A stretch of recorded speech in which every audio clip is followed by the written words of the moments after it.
Liberando sus frenos. Hace muchos años, cuando comencé a estudiar las emociones negativas, el punto más crítico que descubrí fue que no se puede hacer ningún progreso hacia la salud, la felicidad, el amor y el cumplimiento del potencial mientras se insista en mantener intactas las emociones negativas.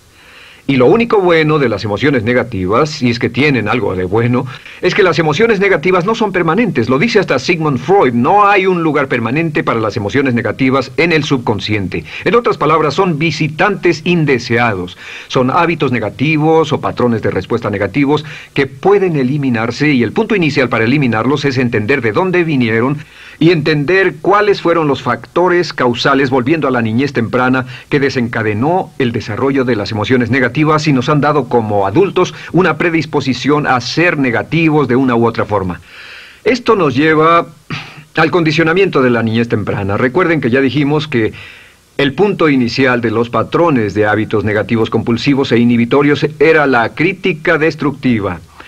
La crítica destructiva es el gran destructor. La crítica destructiva destruye a las personas en su interior y las deja caminando en círculos por fuera. Muchas personalidades han sido minadas y destruidas, mucha autoestima ha sido puesta de lado como resultado de la crítica destructiva más que cualquier otra cosa que podamos imaginar.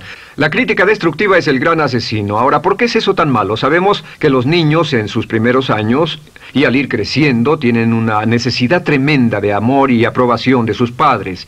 De hecho, muchos psiquiatras y psicólogos han dicho que la razón número uno de la enfermedad mental en los adultos es el retiro de amor o el amor no expresado. Sabemos que cualquier persona con prestigio, una persona que es importante para un niño, tiene un impacto enorme en ese niño, y los niños hasta la edad de 6 años tienen muy poca habilidad para discriminar entre una crítica válida y una crítica inválida. Lo que esto significa es que todo lo que diga un padre o un pariente mayor o una persona mayor, cualquier cosa que diga una persona de prestigio o una persona importante para un niño es aceptada como cierta. Es aceptada como una representación válida de la realidad. Si una madre dice eres un niño malo, o si un papá dice eres flojo, si alguien dice no eres dependiente, o si alguien dice que somos estúpidos o tontos o feos, el niño no tiene capacidad alguna para discriminar entre lo válido y lo no válido. Ese niño acepta eso como una verdadera representación de la realidad. Va más allá de la mente consciente, va directamente al subconsciente y ahí se queda. Muchos de nosotros como adultos aún estamos viviendo en base a la información negativa que recibimos cuando éramos niños. Y después como adultos, ¿qué decimos? Pues decimos así es como soy, o siempre he sido así, o algunas personas dirán, pues es de familia, tu padre era así, los hijos son así, tu madre era así, etc. ¿De dónde viene? Nada de estas cosas es de familia. Por ejemplo, cuando estaba creciendo, mis padres habían sufrido la depresión y la depresión les produjo un impacto enorme. Y cuando hablábamos de comprar algo, lo recuerdo muy bien, mis padres se ponían muy tensos y decían, no podemos pagarlo, no podemos pagarlo, no podemos pagarlo, no podemos pagarlo. Tenían una mentalidad de carencia, esta mentalidad de no podemos pagarlo toda su vida. Y luego yo crecí, y aunque nunca he experimentado la depresión, y la mayoría de ustedes, 10, 20, 30, 40 años después, aún estamos diciendo, no puedo pagarlo, no puedo pagarlo, no puedo pagarlo. Aún tomamos como base esas frases críticas, esas frases emocionales que usaban nuestros padres. Tal vez sus padres les decían, como mi padre me decía a mí una y otra vez, nunca acabas lo que empiezas, nunca acabas lo que empiezas. Nunca acabas lo que empiezas. Eres un flojo, nunca acabas lo que empiezas. Y cuando fui adulto tuve muchos problemas para acabar lo que empezaba. Al acercarme al final de la tarea, comenzaba a sentirme ansioso y buscaba cualquier excusa por posponerla o retrasarla. El segundo factor que nos predispone a emociones negativas es la falta de amor. Sabemos que las personalidades de los niños se desarrollan al grado en que reciben una alta calidad y una alta cantidad de amor de sus padres. Existe una relación de 1 a 1 entre la cantidad de amor, la calidad de amor y una personalidad sana. Ese amor negado o la privación de amor es la causa clave de la infelicidad, la negatividad y la enfermedad mental en los adultos. Para que un niño se sienta realmente amado, el niño debe tener padres con buenos conceptos, y la mayoría de nosotros tuvimos padres que fueron víctimas de sus padres, que a su vez fueron víctimas de sus padres. Un escritor famoso dice que todo el mundo es víctima de una víctima. Todos son víctimas de víctimas. Nuestros padres quisieron criarnos de la mejor forma posible, pero ellos mismos fueron víctimas de víctimas. Y para que un niño se sienta realmente amado, deben existir 3 condiciones. La condición número 1 es: los padres deben amarse a sí mismos. Los padres deben amarse a sí mismos. Recuerden, nunca le podrán dar más amor a otros que el que sienten por sí mismos. Si no se aman a sí mismos, no pueden amar a sus hijos. Si tienen un poco de amor por sí mismos, deben difundirlo en sus hijos. Si tienen poco amor por sí mismos y es absorbido por sus esposos, entonces, a veces, aunque deseen amar a sus hijos, no tienen amor que darles. Sus padres querían amarlos y en muchos casos no tenían amor para darles. Y eso es porque nunca lo recibieron cuando crecieron. El segundo requisito es: los padres deben amarse mutuamente. Para que un niño crezca sintiendo confianza en sí mismo, crezca sintiéndose amado, a salvo y seguro, debe crecer en un ambiente donde los padres se amen. No hay nada que le dé más temor a un niño que crecer en un hogar donde los padres peleen entre sí, donde los padres no se amen, donde haya dificultades, porque el niño siempre tiene una tendencia, primero que nada, ser una víctima, pues al niño se le grita y se le vocifera, y entonces cree que la razón por la que mamá y papá pelean es su culpa. Ahora, una investigación interesante: como hay muchas familias de un solo padre, la investigación interesante muestra que cuando uno de los padres se va como resultado de una separación o un divorcio, los niños que quedan invariablemente están convencidos de que la razón por la que el otro padre se fue se debió a algo que él hizo. Y es importante que si un matrimonio o una relación va a terminar y uno se va a ir, que el padre que se quede les diga a los niños una y otra vez que la razón por la que la relación no funcionó no tuvo nada que ver con ellos. Solo tuvo que ver conmigo y con papá, conmigo y con mamá. No tiene nada que ver con el niño. El niño necesita oírlo muchas veces antes de que se sienta confiado y seguro. Y por supuesto, siempre es mejor que un niño sea criado por un padre que lo ama que por 2 padres que no se aman. Una tercera condición que debe cumplirse si no quiere que exista la falta de amor es que los padres deben amar al niño. Los padres deben amar al niño. Bueno, esto parece muy obvio y muy lógico. La verdad es que, y esto es lo más difícil para usted y para mí como adultos, que ni siquiera lo pensamos, que es posible que nuestros padres no nos quisieron. No porque no lo intentaran, querían amarnos y tenían la intención de hacerlo, desde luego, etcétera, etcétera, pero simplemente como tenían conflictos mutuos y problemas sin resolver con sus padres, y sufrieron la guerra y la depresión, tenían que hacer carrera y otras responsabilidades, nunca lo lograron totalmente. ¿Entienden? Esa fue la dificultad. Lo deseaban, pero nunca lo lograron. La única forma en que puede amarse a un niño es pasando una gran cantidad y calidad de tiempo con el niño. Tiempo en gran cantidad y calidad con el niño. 10 minutos al día no bastan. Los niños se consideran valiosos según el grado en que las personas más importantes en su vida pasen tiempo con ellos. Si las personas más importantes en su vida, sus padres, solo pasan poco tiempo con ellos, los niños concluyen que la razón para ello es que tienen muchos defectos, que hay algo esencialmente malo en ellos y que por eso sus padres no pasan más tiempo con ellos. Los niños no piensan con la razón, lo hacen en forma emocional. Solo piensan: mi padre está aquí, me ama, y si no pasa tiempo conmigo, él o ella no me aman. Y si cualquiera de esas 3 condiciones existió o más cuando estaba creciendo, los padres no se amaban a sí mismos, o no se amaban mutuamente, o tal vez no lo amaban porque nunca lo lograron, aunque querían, entonces usted debe haber crecido en conjunción con la crítica destructiva que se llama culpa. ¿Y qué es la culpa? Pues simplemente la culpa es un sentimiento de no valer mucho. ¿De dónde sacamos este sentimiento? Lo obtenemos cuando continuamente gente importante nos critica en nuestra vida y simultáneamente no nos dan el amor que necesitamos. Sentimos que no valemos mucho o que no valemos nada. Y un sentimiento de culpa nos lleva a un sentimiento de falta de mérito, falta de valor y culpa. Y esa culpa, ese sentimiento de falta de mérito, es el mayor problema del siglo XX, la principal fuente de enfermedad mental. Es la fuente principal de los problemas en las relaciones, la fuente principal de enfermedad psicosomática, la fuente principal de la mayoría de los problemas que afectan a nuestra sociedad. Es el profundo sentimiento de culpa y falta de mérito que se expresa o se esconde en los pensamientos o en la actitud: no valgo suficiente, no valgo suficiente. No valgo suficiente. Ya hablamos de la autoestima y de lo importante que es. La autoestima significa me quiero mucho, me quiero mucho, me quiero mucho, me quiero mucho. Las personas que han sido criadas con críticas destructivas durante su vida no solo no se agradan a sí mismas, no sienten que sean lo bastante buenas para nadie, y en muchos casos están llenos de odio por sí mismos. Se odian a sí mismos, se autocondenan o se detestan. Y verán que esto sale en sus conversaciones y sale en sus relaciones con otras personas. Las personas que no se quieren a sí mismas, aunque quieran tener buenas relaciones, simplemente no son capaces de ello. Las personas que piensan que no son buenas para nada siempre lo hacen aflorar, siempre será un problema. Ahora, ¿cuál es la razón principal de la culpa? ¿De dónde viene la culpa? La culpa viene de 3 fuentes negativas: padres negativos, influencias negativas o religión negativa. Una de las 3. Cualquiera de estas 3 usa la culpa. De la culpa se valen y aprovechan, en especial los padres y las organizaciones religiosas, por 2 razones. Una es el castigo. La culpa se usa para castigarnos.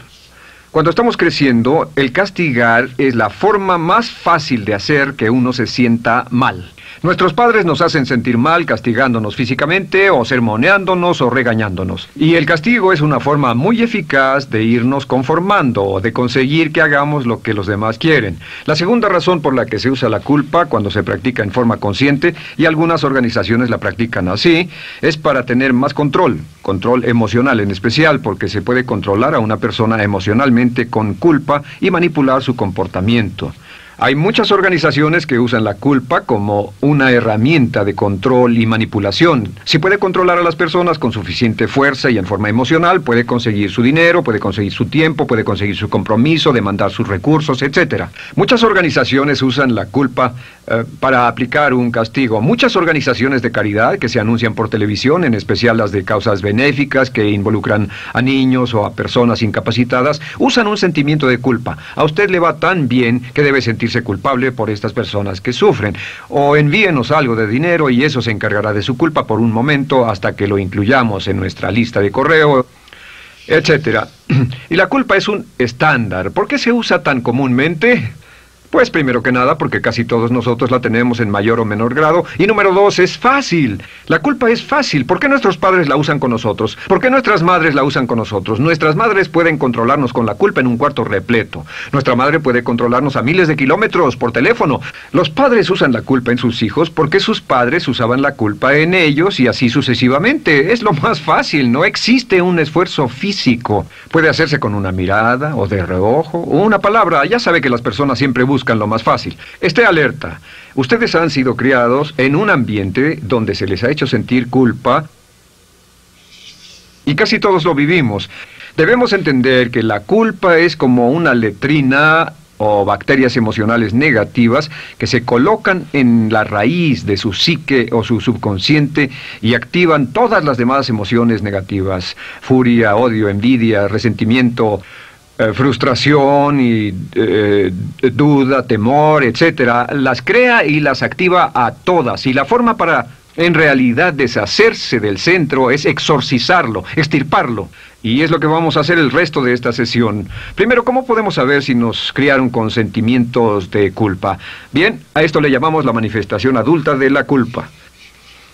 Manifestación adulta de la culpa. Puede saber, probándose a sí mismo, ¿cuánto de esto tiene? Número 1, la manifestación adulta de la culpa es que tiene sentimientos de inferioridad, sentimientos de inadaptabilidad y de no merecer las cosas. No siente que merezca que le pasen cosas buenas. Si una persona ha sido criada con crítica destructiva y se le hace sentir culpa, entonces cuando logra éxito, aún con un tremendo esfuerzo, tiene una tendencia terrible de sentir que no se lo merece. A esto se le llama, por cierto, temor al éxito. El temor al éxito es solo otra forma de decir que la persona que ha estado condicionada a pensar de sí misma como poco valiosa o no lo bastante buena, se siente muy incómoda cuando experimenta el éxito. Se siente muy tensa y a disgusto.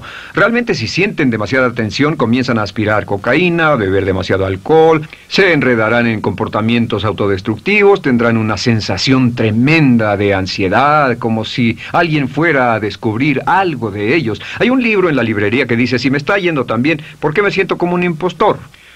Tienen el llamado síndrome del impostor. ¿Alguna vez ha tenido éxito en algo y la gente ha ido a usted a decirle, vaya, hiciste un excelente trabajo, o eso es maravilloso, aunque haya sido muy duro para usted, y sintió que los demás iban a descubrir, siente como que, es decir, que iban a descubrir que realmente no es bueno, que solo fue un fraude, solo un accidente, y por supuesto es lo que dice, fue coincidencia, fue un accidente, la verdad, no sé ni cómo lo hice. Hacen todo lo posible por huir de ese sentimiento de inferioridad y de no merecer las cosas. Estén muy alertas. La segunda manifestación adulta de la culpa es la autocrítica destructiva. Hay una línea de un gran poeta que dice, aquellos a quienes se les hace mal, hacen mal a su vez. Los niños a muy temprana edad, a veces a la edad de 2 o 3 años, comienzan a menospreciarse, se desgarran, hasta se golpean y se castigan físicamente si se les critica demasiado. Siempre dicen el equivalente de no valgo suficiente o no soy muy bueno, y se castigan a sí mismos. Y la crítica destructiva es un síntoma real de un sentimiento escondido de culpa e insuficiencia. El número 3 es que fácilmente manipuladas por la culpa, las personas pueden jalar sus cordones de culpa en forma muy simple. Realmente vemos que existen 2 tipos de personas en el mundo, los lanzadores de culpa y los receptores de culpa.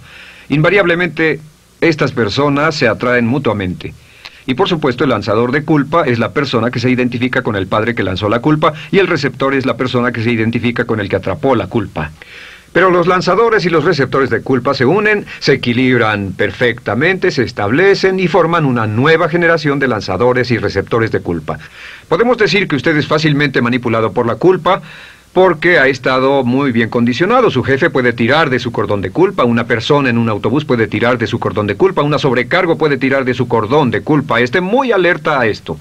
La cuarta manifestación de culpa es que usted la usa. Usa la culpa y culpa a otro generosamente. ¿Por qué? Pues si ha funcionado en usted, la hará funcionar en ellos. Le parecerá que es un intercambio, un trato muy justo. Usa la culpa y la culpabilidad y se convierte en la base de sus relaciones con los demás. Cuando algo sale mal, les echa la culpa a ellos. Algo sale mal, culpa a alguien más. En cuanto hay un problema, busca a quién culpar. Un experimento muy interesante con la cámara escondida hace algunos años, fue que hicieron una plancha de hielo y la pusieron en la acera sin que nadie los viera. No hacía mucho frío, pero lo hicieron y observaron cómo reaccionaban las personas cuando pasaban por ahí, cuando caminaban por ahí, llegaban a esa plancha de hielo, se desequilibraban y se resbalaban y lo primero que hacían era observar a la persona más cercana a ellos, enojados, verdaderamente furiosos, en otras palabras, buscaban a quién culpar. Y si no había nadie cerca de donde habían caído, se levantaban otra vez, miraban a su alrededor, no había nadie y entonces pateaban el piso, pateaban con fuerza y se iban. Nuestra tendencia natural cuando algo sale mal es buscar a alguien o algo a quien culpar, en especial si nos criaron con una culpa continua. Y la quinta manifestación es lo que llamamos lenguaje víctima. Ahora recuerden que hablamos sobre la ley de concentración. Dice, lo que siembras cosecharás. También dice, si usas lenguaje de víctima, mantienes viva la culpa, la refuerzas, la edificas, la cultivas, la utilizas. El lenguaje víctima es lenguaje como no puedo, no puedo, no puedo. Cuando dice no puedo, no puedo, no puedo, envía un mensaje a su mente subconsciente y la mente subconsciente comprende que está inhabilitado, que no tiene control, que es una víctima. Y cuando desea poder hacer algo, su mente subconsciente retroalimenta su mensaje y dice no puedes, no puedes. Y lo segundo que dice es tengo que, y otra vez no tengo control, no estoy a cargo. Pero existe otra expresión del lenguaje víctima que debemos evitar, y es esta, trataré. Trataré, sea lo que sea, trataré. ¿Qué significan las palabras trataré? Pues déjenme decirles qué significan. Significan voy a fracasar y lo digo anticipadamente para que no me vengan con represalias. En otras palabras, dice trataré de llegar a tiempo, pero lo que está diciendo es tal vez llegue tarde y no pueden reclamarme porque dije que trataría. Cuando una persona dice trataré, está disculpando su fracaso por anticipado. Si fuera al doctor y el doctor lo examinara, lo auscultara y le dijera, pues está en pésimas condiciones, tendremos que intervenir, debemos llevarlo al hospital ahora mismo, me sorprende que haya llegado aquí. Usted dirá, bueno doctor, espero que haga un buen trabajo. Y él dice, trataré. Si él dice eso, usted seguramente buscará otro médico. O si va a un abogado. Lo culpan de algo y va a un abogado y le presenta su caso y dice, oiga, va a defenderme, y él dice, trataré. ¿Qué está diciendo? Está diciendo, escuche, he estudiado el caso y por lo que veo no hay mucha esperanza, pero lo tomaré de todos modos. Trataré son los que tratan de conseguir que les pague por anticipado. Otro juego de palabras que no debe usar. Por cierto, con respecto a trataré, lo que debe decir es lo haré o no lo haré. No trataré. Si alguna vez en nuestro negocio, tenemos un negocio muy activo, si llamamos a alguien y le pedimos alguna cosa o algún trabajo y dice trataré de conseguirlo para el viernes o trataré de terminarlo a tiempo, al instante sabemos que lo que quiere decir es que quiere sentirse libre, no comprometerse. Así que nunca dejamos que nadie se vaya con un trataré, debe ser hecho o no, y queremos obtener una seguridad. Si hace falta, nosotros lo hacemos. Cuando dicen trataré, lo que están haciendo es que se están lavando las manos. Esté alerta, la otra palabra es desearía. Dicen que un deseo es una esperanza o una meta sin energía detrás. Desearía. ¿Qué significa un deseo? Desearía significa que me gustaría tener algo, pero sé que nunca lo podré tener. Cuando dice desearía bajar de peso, ¿qué significa? Las palabras no dichas son, pero sé que no puedo. Porque no, por las excusas que tiene y el metabolismo que tiene y los problemas, etcétera. Siempre hay razones por qué debe salir, etcétera. Desearía dejar de fumar, desearía estar en forma.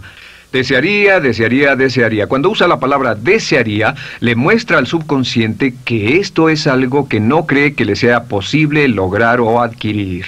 Entonces el subconsciente descarta completamente esto como meta y no le da energía, ni motivación, ni impulso, ni deseo de lograrlo. Así que esté muy alerta al lenguaje víctima. Esté alerta a la expresión sí, pero. O lo haría, sí, pero. Alguien le dice, haga esto, y usted dice, sí, pero. La palabra pero, por cierto, es el gran borrador. Si una persona le dice, podría incrementar sus ingresos o incrementar su rendimiento, ser una persona mejor o más feliz o bajar de peso o lo que sea, no importa. Y usted dice, sí, pero. Lo que está diciendo es que está borrando toda la aseveración que ha dicho antes. Manda un mensaje a su subconsciente que dice, no hay posibilidad. Y no hace esfuerzo, no otorga energía, no ejerce capacidad alguna hacia el logro de esa meta. Y las personas que han sido criadas con culpa tienen 5 cualidades o 5 manifestaciones de adultos. Una es que se sienten inferiores, se sienten inadecuadas, sienten que no merecen que les pasen cosas buenas. Estén muy alertas a eso. El número 2... se autocompadecen continuamente, usan la autocrítica destructiva. El número 3, usan la culpa y la culpabilidad en ellos y en otros. El número 4, son manipuladas por la culpa. Y número 5, usan lenguaje víctima. Así que, ¿cómo nos deshacemos de la culpa? ¿No es sorprendente cómo se aclara esto? Este pizarrón, todo se borra. Tengo una varita mágica cuando me voy a sentar al escritorio. Entonces, ¿cómo nos deshacemos de la culpa? Para deshacerse de la culpa...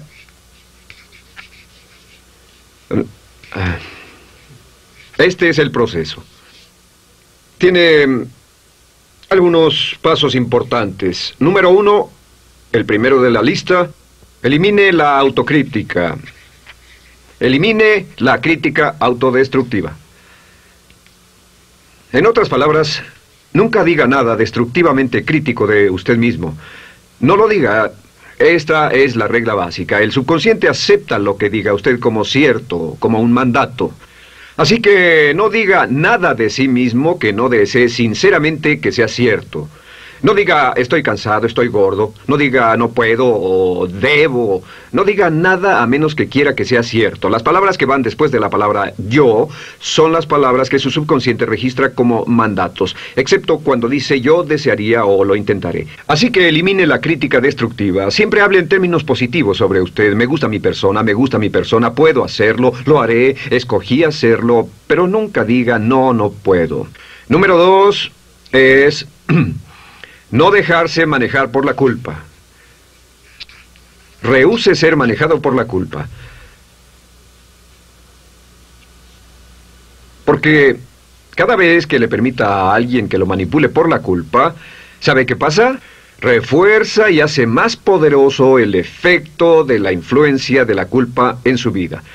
Cuando yo crecí, debo decir que yo crecí en una familia que estaba muy influenciada por la religión negativa. Realmente mi madre, Dios la bendiga, tenía un cinturón negro en el pecado e hizo un trabajo verdaderamente soberbio en ello.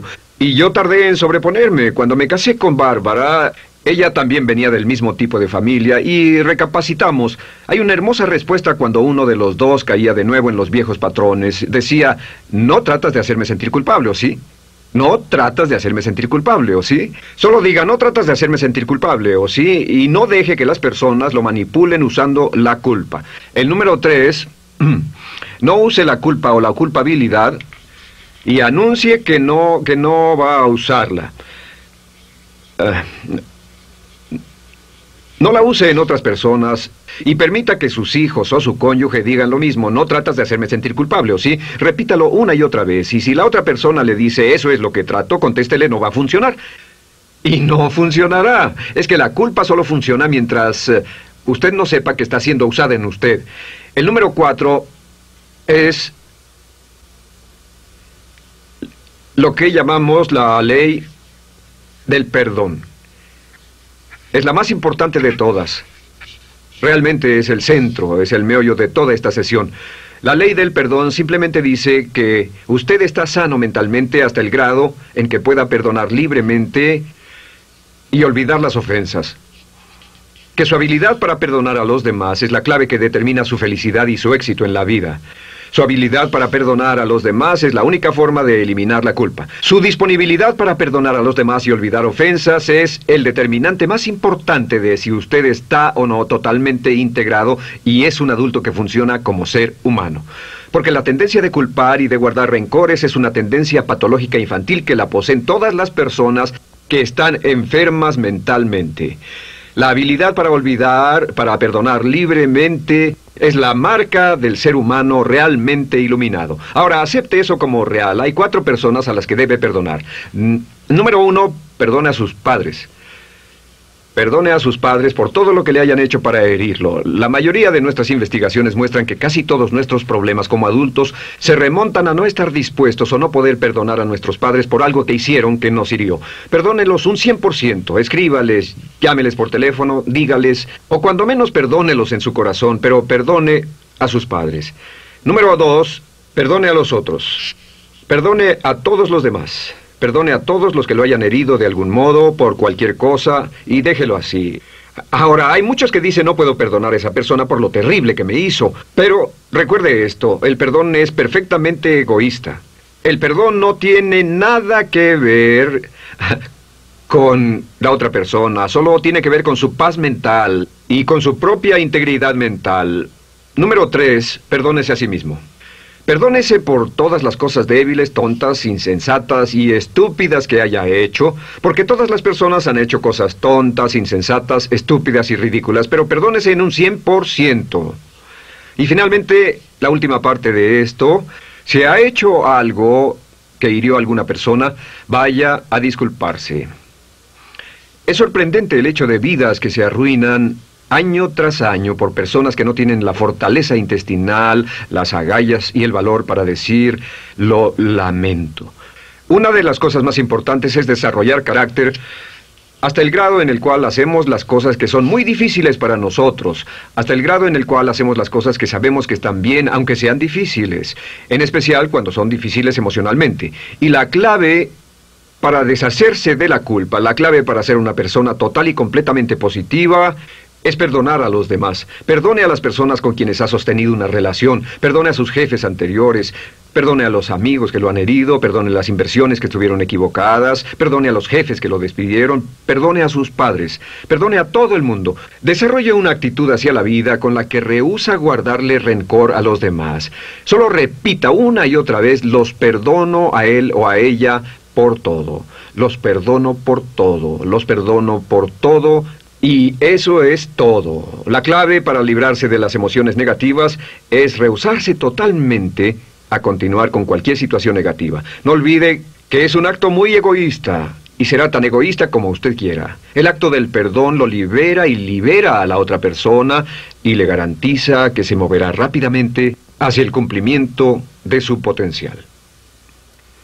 Para tener éxito, una mujer debe ser mejor en su trabajo que un hombre. Golda